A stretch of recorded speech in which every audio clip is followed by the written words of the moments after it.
بالصبر والسلام إن الله مع الصابرين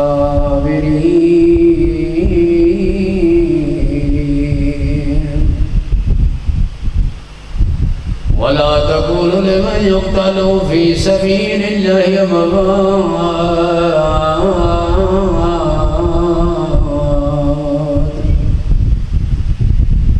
بل أحياء ولكن لا تشعرون ولنبلونكم بشيء من الخوف والجوع ونقص من الأموال والأنفس والثمرات وبشر الصابرين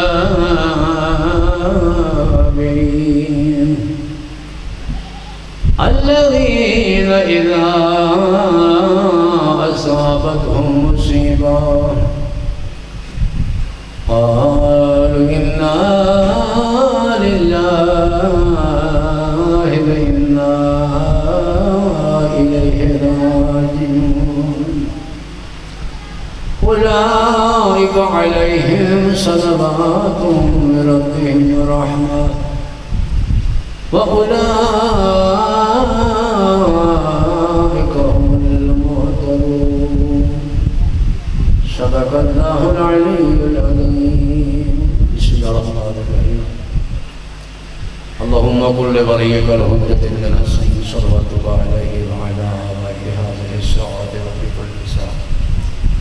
وليا وحافظا وقائدا وناصرا ودليلا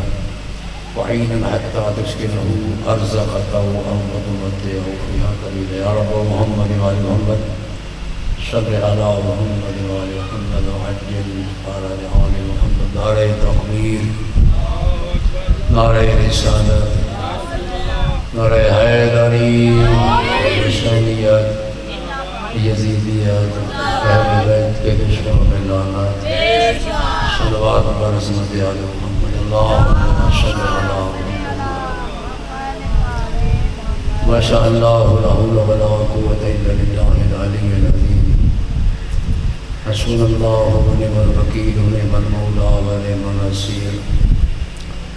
اعوذ باللہ من الشیطان الرجیم بسم الرحمن الرحیم الحمد للہ رب العالمین والعاقبۃ للمتقین والجنة للمؤمنین والنار للمعالمین ثم الصلاة والسلام على أشرف الأنبياء والمرسلين سيدنا وحبيبنا وطبيب قلوبنا وشفيع ذنوبنا أبي القاسم محمد اللهم صل على محمد وعترته الطيبين الطاهرين المعصومين أما بعد قال الله تبارك وتعالى في كتابه وأفضل إرشاده بسم الله الرحمن الرحيم إنما يريد الله ليذهب عنكم الشهر البيت ويطهركم تطهيرا اللهم صل على محمد اللہ کی دعا دربار جب صدقے میں مرحوم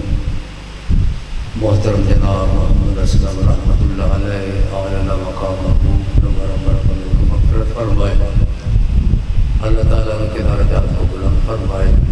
خدا ان کی قبر کو نشد منور فرمائے اللہ ان موالین حیدر قرار میں شمائے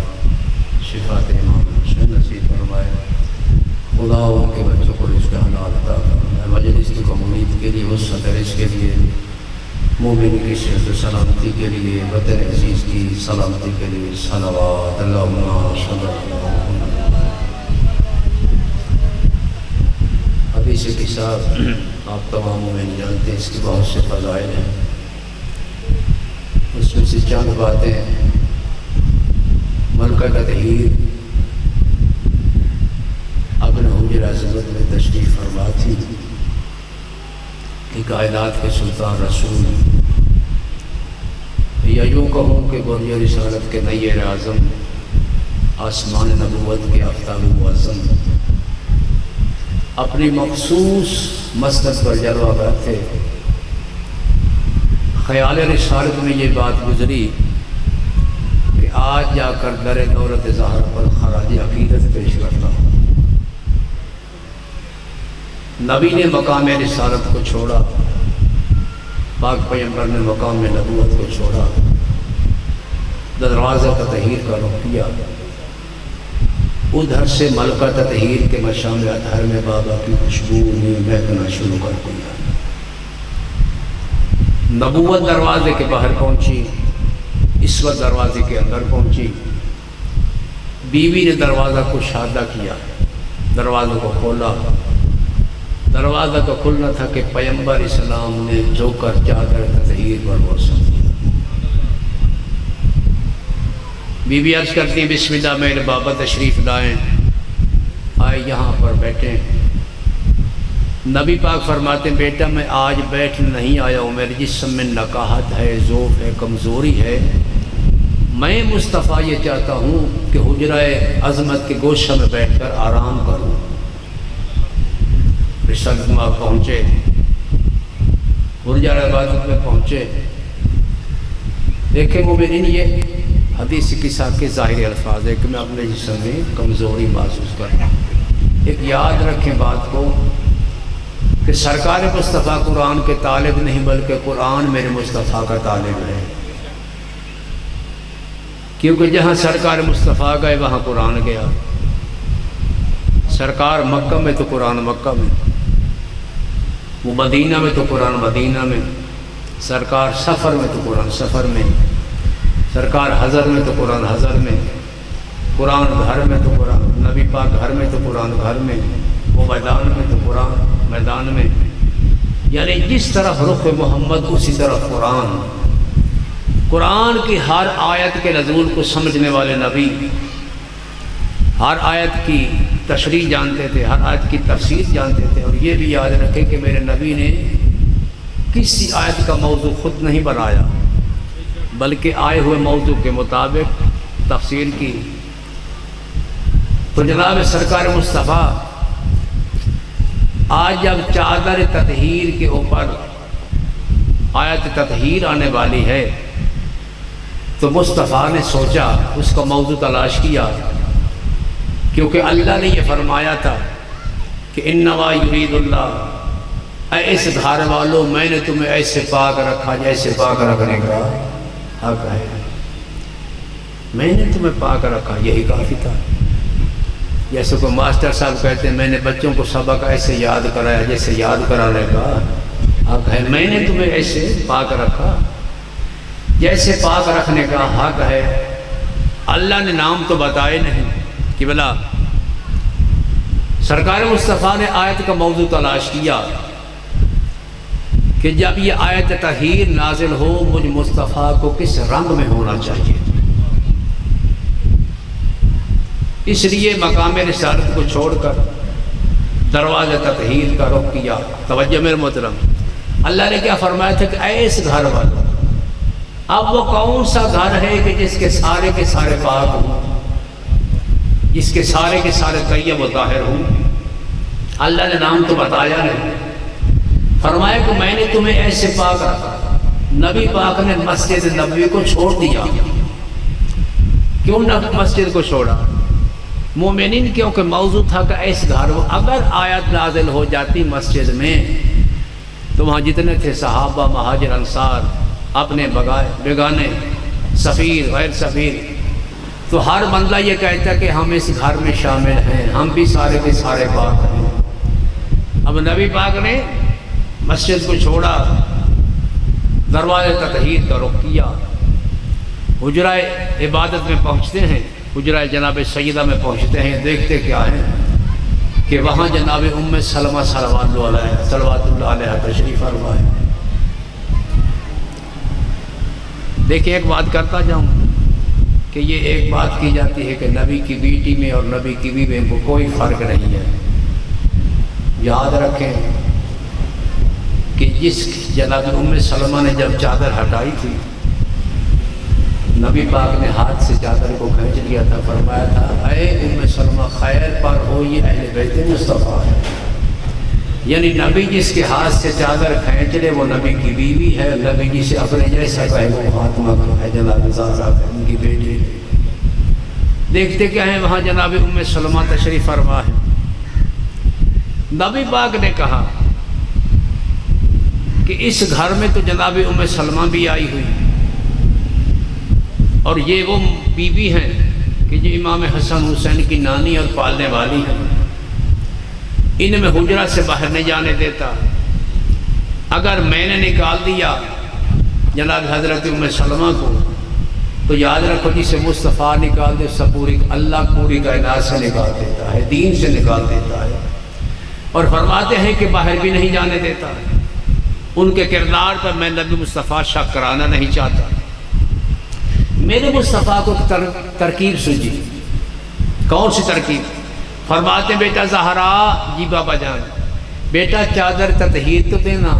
میں تطہیر کا نیا صاحبان بنا دیتا ہوں، تطہیر کا نیا کیمپ بنا دیتا ہوں۔ جناب زہرا کی چادر بن کے تطہیر کا کیمپ، اور سرکار مصطفیٰ صدر مجلس کی حیثیت سے تشریف فرما، اور جنہوں نے بابا جی اس چادر میں آنا تھا، اللہ نے بغیر جناب جبریل کے ہر آنے والے کو دعوت دے دی، جناب جبریل سے نہیں کہا۔ اور سب سے پہلے یاد رکھیں امام حسن مجتبیٰ، سرکار مصطفیٰ فرماتے ہیں یاد رکھو اس چادر کے نیچے وہی آئے گا جس سے میں مصطفیٰ بناؤں گا۔ سب سے پہلے امام حسن مجتبیٰ، یا یوں کہوں کہ زینت دین کبریا، راکب دوش مصطفیٰ امام حسن مجتبیٰ جو تشریف لائے، جناب سید دروازہ کھولا، ماں کا سلام کیا، عرض کرتے ہیں اماں جان آپ کی گود کی ٹھنڈک ہر وقت محسوس ہوتی ہے، مجھے نانا کی خوشبو آ رہی، اگر اجازت ہو نانا کا جا کر سلام کروں؟ بی بی نے اجازت دی، نبی پاک کا سلام کیا، پیغمبر اسلام نے اجازت دی، جادے کا دین کی داخل ہو گئے۔ اتنے میں دوسرے فرد امام حسین علیہ السلام، ماں کا سلام کیا، اماں جان نانا کی خوشبو آ رہی، فرمایا تمہارے بھائی اور تمہارے نانا چادر کے نیچے موجود ہیں، چادر کے قریب گئے، عرض کرتے نانا جان اجازت ہے؟ سرکار نے سلام کا جواب دیا، چادر میں داخل ہو گئے۔ پھر امام المتقین تشریف لائے، اے سیدہ، اے نبی کی بیٹی، مجھے اپنے آقا کی خوشبو آ رہی، عرض کرتی ہیں آپ کے دونوں بیٹوں کے ساتھ تشریف فرمائے۔ چادر کے قریب گئے، رسول پاک کا سلام کی، اجازت مانگی، اجازت میری چادر میں داخل ہو گئے۔ پھر جناب سیدہ قریب آئیں، بابا اجازت ہے؟ نبی پاک فرماتے بیٹا زہرا مجھے ایک بات کا جواب دو، بتاؤ میں بابا کس کا، علی شوہر کس کا، حسن حسین بیٹے کس کے، یہ گھر کس کا، یہ چادر کس کی، یہ صحن کس کا؟ جب ہے ہی سارا تیرا سر کچھ تو پھر اجازت لینے کی ضرورت ہے کیا؟ چادر میں داخل ہو گئیں، بھی فرماتی ہیں کہ میرے باپ نے چادر کے کنارے کو تھاما، ہاتھ ہے آسمان کی طرح بلند، اور عرض کرتے ہیں اللہم انا ہؤلاء اہل بیتی وخاصتی وحامد رحم رحم، اللہ میرا کوئی اور اہل بیت نہیں، اہل بیت کے چادر کے نیچے موجود ہیں، اور میرے خاص ہیں، ایسے خاص ہیں کہ ان کا گوشت مجھ مصطفیٰ کا گوشت ہے، ان کا خون میرا خون ہے، جو ان کو وصیت دیتا مجھ مصطفیٰ کو وصیت دیتا ہے، جو ان سے جنگ کرتا ہے مجھ مصطفیٰ سے جنگ کرتا ہے، جو ان سے صلح کرے مجھ مصطفیٰ سے صلح کرتا ہے، جو ان سے محبت کرے مجھ مصطفیٰ سے محبت کرتا ہے، انہم منی وانا منہم۔ یاد رکھو یہ سارے مجھ سے ہیں، میں ان سے ہوں۔ فجعل صلواتی کا و برکاتی کا، اے خداوند نے اپنے درود و برکات ہم پہ نازل فرما، ہم کو دامن کرم جگہ عطا فرما، ہم سے رزق اتنا دور رکھ جتنا دور رکھنے کا حق ہے۔ جب حضرت رسول خدا نے عرض کی تو جناب جبریل عرض کرتے ہیں یا رب و من قادر کے ساتھ خالق کی چادر کے نیچے کون موجود ہیں؟ فرمایا ہم فاطمہ تو ابوہا فاطمہ ہیں، ان کے باپ ہیں، ان کے شوہر دونوں فرزند ہیں۔ تو جناب جبریل، جناب حضرت علی، جناب جبریل عرض کرتے مولا علیہ السلام عرض کرتے ہیں یا رسول اللہ یہ جو ہم چادر کے نیچے جمع ہوا اللہ کے نزدیک فضیلتیں کیا ہے؟